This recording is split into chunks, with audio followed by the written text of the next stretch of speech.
Alright, you know, how's it going? This is the exhaust off of my Talbot Express, the motorhome. This is the old one. I did buy a new one for it, but now I've mended my welder, because at the time the welder was broken and I thought to myself, I know some people who could weld it if I get it off. I couldn't get it apart in the middle, so I just decided to take the whole lot off and put a whole new system on. But I've still got the bit that I cut off. And there's nothing wrong with the actual silencers themselves. The end of it there is a bit muffled, a bit scatty, but we can tidy that up, no problem at all with the grinder. But the rest of it's just fine. There's no holes anywhere else. The only part where there's a hole, it's upside down at the moment. And the only part, the reason why I had to get a new one is because it's cracked all along there. And that's where it was blowing from. And I was worried that it was going to snap off completely and I'd have a flappy exhaust. Plus, it didn't sound very good with it blowing. And it was, the MOT bloke weren't very happy with it blowing. So I thought, well, let's sort that out. But I'm wondering now, can I mend it? So I'm going to clean that up, weld that up, if that welds up well. And then I'll clean all this up and weld on the end of that again. And I'll weld that slit up as well, nice cut. And I'll weld it back on, and then this then I should be able to sell cheap to someone who needs an exhaust, because there's nothing wrong with the rest of it. So now, exhausts for the inexperienced. I'm perfectly experienced with welding thick metal. When I was a coded welder, I only ever really welded things 10mm plus. You might get the odd 5mm bit of plate or bit of pipe or something. Generally everything was 10mm plus. Thick stuff, a lot of heat, and you just go for it. Anyone can do that with their eyes closed. Exhausts, I never had I got a lot of experience. Well, I got some experience with exhausts. It never went particularly well. It's just more difficult. You blow through it a lot more often. But anyway, let's not talk about it too much. I'm going to see if I can mend it. If I can mend it, happy days. If not, I'll blow holes in it and I'll go and put it in the scrap bin. Well, I managed to do a tiny little bit, and then my bloody screen stopped darkening again. The other one, I don't know what's, neither of them darken, so I've written about it. I've taken this apart, but you can't take it apart to check for a battery or anything like that. Neither of these are darkening, so it's no good unless they don't darken. Bloody get archive, don't want that. So looks like I might have to see if I can get, you can take that off under a bolt, then you can take that whole thing off.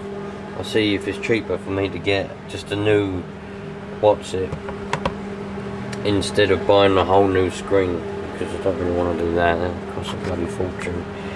I'd rather repair the other one because I prefer the other one. It's a shame, never mind.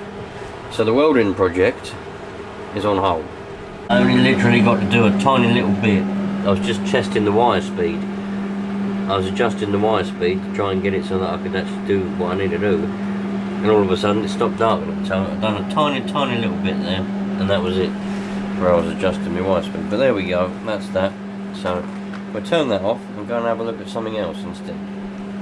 You lot know how it is, one thing after another, you know. And it all involves money, you know. Just when you think, oh, I'll do something, it ain't gonna cost no money, I'll just do something with what I've got. Something breaks and you got to spend more money, you know, and then you ain't got no money to spend, so then that thing gets pushed back to the shelf, back to the back of the pile, because you've got no money to spend. It's one of them things. Anyway, somewhere I've got some little wire wall bristle wire brush things to go on a drill. They are. So let's put these on the drill. And then we'll go and do some wire walling, or whatever you want to call that, wire brushing, on the chassis of the Talbot. I've got this stuff, I don't know whether it's any good. I've not used it, I just got it because it was cheap at the time. It removes rust back to bare metal apparently. So I'm going to give it a go. I'm going to get rid of all of the proper thick surface rust on any places like that. And then like the big chunks of it, you know, the flaky stuff. Get it all so it's all smooth. And then I'm going to get a paintbrush, brush all of this on so that it should make it all go back to bare metal. And then I've got In here I have some of this stuff. Whether it's any good, I don't know. We'll find out. Sterling bitumastic underseal. It's supposed to be good stuff, from what I've found. Don't know whether it is, but I've got a box of 12 cans, so that should be more than enough to do one here. Flexible anti-chip corrosive coating, offers waterproof coating, protects against salt, convenient to use, fast drying. So we're going to give that a go. Hopefully the old Talbot, the chassis at the very least, will last another 30 something years. It's not awful under here, but it's just things like that I'm going to clean off, you know, and then bolts and all of that there, and you can see the brackets for the fresh water tank and all of that. I'm just going to give it all a really good clean. Going to inspect my exhaust that I put on the other week, or the other month now probably. See if there's any black spots of soot, because that'll indicate if it's leaking. Hopefully it's not, but it all looks alright to me. I'm going to mend that wire there, because that's the indication, I reckon. There's the other end, there's the other bit of it there, for the just to tell you how much water's left in the tank. So I'm going to quickly mend that while I'm here and see if that works. But yeah, I'm just going to give it a good old wire brushing, and then we should better coat everything with the rust remover. Happy days. It's coming along quite well. I'm just going gently, look, keep hitting there by mistake. But all this rail along here is all nice and solid. So if I get all the flaky bits off, and then I can put the rust remover on it just to make it all back to bare metal, so there's no rust on it. And then it's a shame I can't get on the other side of it, like you see, like in that gap on the other side of it, really, because really I'm only doing one side of it. If I, you know, underseal this side of it, I need to get the other side really, but you can't. So, but anyway, I'll get all I can. I'm quite excited actually to have all this done. Well, I've done a little test patch of this rust remover stuff here, but it's safe to say I'm not going to be using it, because it says to leave it on there, keep brushing it in every 5 minutes, and then wipe it all off with a clean cloth. Well, that's just definitely not viable around here, is it? I mean, how am I going to do that? I want to get it in every nook and cranny. I'm not going to wipe it out afterwards. So I won't be using rust remover, that's for sure. Yeah, I don't really know a lot about these rust removers, but this particular one, whether there's other ones, I've seen people use other ones on car chassis, and they just either sprayed it or brushed it on, left it to do its thing, and then that's it.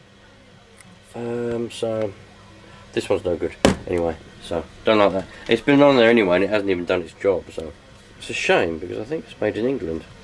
Never mind. Time for lunch. Gonna have a burger. Lovely burger. Oh yes, burgers. Gotta love a burger. Yeah, so what I'm gonna do, for those of you wondering, probably won't do it in this video now, but I'm gonna have to try and get some of that. I'm gonna let that rust stuff dry. You're not supposed to let it dry, it says, but I'm gonna let it dry. All flaky, whatever it'll do, and I'll get it off. I'll wire brush it off. Then I'll just go around and just wire brush all the rust as much as I possibly can. Get it all so it's brushed, and then I'll just underseal it. It's probably not. I wanted to do it properly, but I haven't got the means to do it properly. Do you know what I mean? It's difficult under there because you're like that. You know, you can't stretch your elbow out. It is what it is. I just want to make it so it is a bit better than what it is now.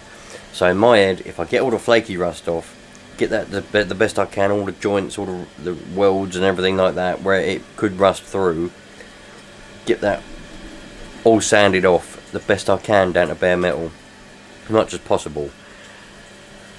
Then I'll be able to underseal it and hope for the best, basically. You know what I've got under here? Found this in the loft. It's a 1980 something or another Philips hi-fi system. I'm going to get it out and have a look at it in a video. And I'm also going to sell it. I'm going to stick that on the internet and try and get rid of it because I don't want it. But it's all in there, it's all intact, the speakers, everything. It's a 1980s, it's even got tape players on it, tape players as well.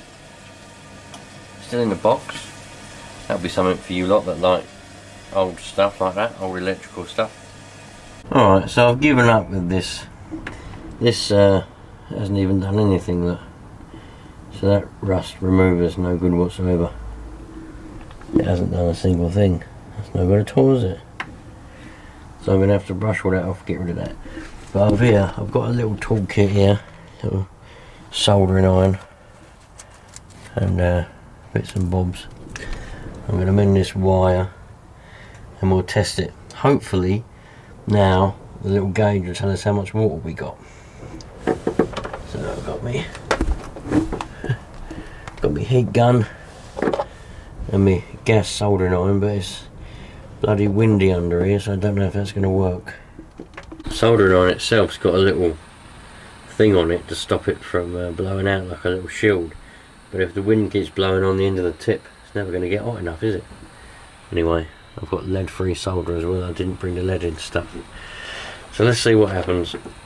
Right, so that was bloody difficult because that stupid lead-free solder is good for absolutely nothing. I should have brought in the bottle of flux, but I didn't. But the lead-free solder is bollocks. Don't use it. I always use lead, but I've got lead-free in this kit, and I thought, oh. Anyway, done it. I soldered it together. I know that I could have just put another crimp on there, but I haven't got any crimps.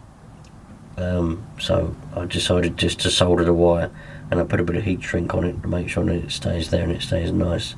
The soldering on it's not the best.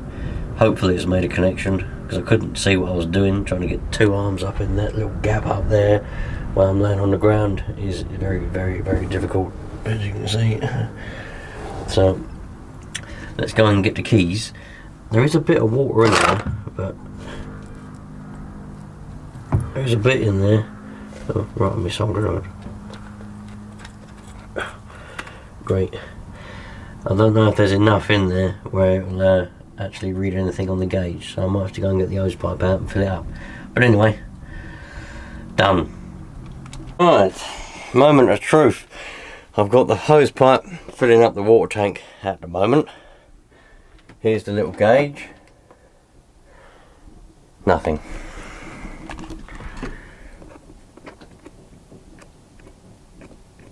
It might move slightly. I don't know how you meant to set it. It does say you might have to set it, but I don't know how to do it.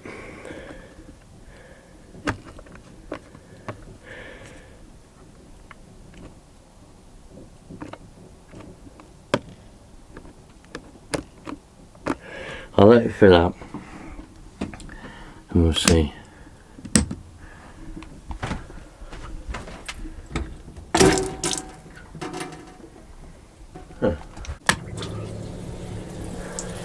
There we go, so we've got water in the tank. Got a load of air in there as well.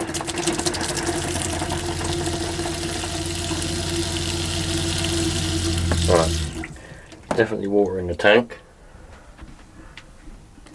Still not reading anything on there though. So maybe that wire wasn't what I thought it was. I'll just sit back here for a minute. I'm going to let the tank fill right up. That way I know that it's definitely full because it will come out the little overflow pipe. I know I've got full tank and that should read full tank. So I don't know at what level in the tank is zero on the gauge, if that makes any sense. You'd think when it gets to more or less nothing it would read zero on the gauge. I don't know. Who knows? I'll let you know in a minute. Right, a full tank. I know 100% fact because it come out of the overflow pipe. Got a full tank of water now. Let's see what happens. I'm not optimistic. Yeah. So that means there's three possible scenarios now. Either what I didn't make a good connection because I couldn't really see what I was doing. I was having to do it blind feeling. I think it soldered. Maybe it didn't make a good connection, maybe the wire was dirty, maybe there's a break somewhere else in the wire, maybe it's not connected, or maybe the sensor in the tank is no good. Maybe it's stuck down, so it thinks it's always got an empty tank. Maybe it's been empty for... See, before I bought this, I don't know the history of it. Looking at the state of it, I think it was probably left in someone's front garden or something for a number of years. Probably had an empty water tank for God knows how long. And obviously I've sterilised it, I put steriliser in it, we've been using it, so it's been sloshing around in there. But maybe the float, or whatever it is, I'm assuming it's a float with a little sensor on it, is stuck down. So everything's alright, it's just stuck down, maybe. I don't know. Either way, it's not working. And you can move that little potentiometer as much as you want. It doesn't do a dicky bird. Which is a shame. I was looking forward to that working, because I just... Little features, little things like that I like. You know, little features. You're sitting there, you think, oh, I wonder how much water I've got left. Bloop. And you can see how much water you've got left. So I will get that fixed at some point, one day. Now I've got to get all the water out of it, because I don't want any water left in this system. Because obviously it's drinking water and I don't want it sitting in there. So I like to have fresh water every time. So I'm just going to run all the taps. Clean them all out anyway. That is that. I'll catch you lot on the next one. I'm going to have to try and sort out a welding screen, because I want to mend that bit of exhaust, and I've got some other welding projects to do anyway. I've got that sack bar and other bits and bobs to do. If you want a Talbot exhaust, you're probably not going to want that one, but if you did want it, you can have it. 20 quid or whatever, we'll work something out. I just want a little bit for it to help pay for the new one. Anyway, that's regardless. Plenty more to come. See you lot on the next one. Cheerio, love life, and enjoy yourselves. And I've got my air conditioning running. Once it's been running for a little while, it's a lot quieter. It still is noisy, but it seems to be, when you first run it for the first 5 minutes, it's really noisy. Wow, wow, wow, wow, it goes. After about 15 or 20 minutes, it does quieten down. The vibrations do quieten down. So I've only just turned it on. I'm not going to have it on for long. I've only turned it on just to keep it going. I don't want it sitting around. It's been probably a week since we last used this camper van, you see, so I want to keep things moving, keep things going. Anyway, I'll catch you later on. All the best, love life, cheerio. Thanks for watching.